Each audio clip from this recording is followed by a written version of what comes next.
Le projet mondial, qui est un projet de gouvernance totalitaire et unipolaire, s'est pris des coups dans la tronche face au BRICS, qui lui est multipolaire. Plusieurs pôles, plusieurs axes, tout comme la Chine, tout comme la Russie, qui eux sont riches en matières premières, ont créé un organe diplomatique. Cet organe diplomatique, qui a suscité la tentation à travers plusieurs pays, l'envie de se joindre à eux, à l'heure où l'Occident manipule l'opinion publique en lui donnant l'impression que le Brésil, l'Inde sont des pays isolés, retirés, sans aucune ressource importante, alors que si on regarde d'un peu plus près, c'est l'Occident qui aujourd'hui est écarté du reste du monde. C'est l'Occident, qui généralement recouvre la majorité de l'Europe, qui s'appauvrit et qui met en galère ses propres peuples.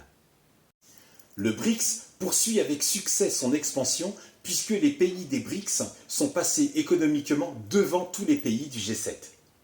Les pays du G7 sont les pays les plus industrialisés comme Allemagne, Canada, France, Italie, Japon, États-Unis, Royaume-Uni et toute l'Union européenne. L'Occident est aujourd'hui en minorité géographique par rapport au reste du monde.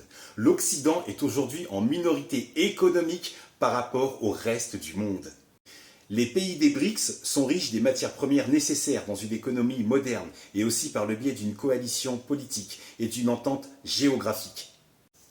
Et aussi par le biais d'une alliance stratégique qui fait que même à l'Organisation des Nations Unies, même aux instances internationales, ils obtiennent une majorité. Ils parviennent aussi à créer des structures dans lesquelles l'Occident ne peut plus imposer ses lois. Donc pour eux, le dollar, c'est mort. Que la paix soit avec toi.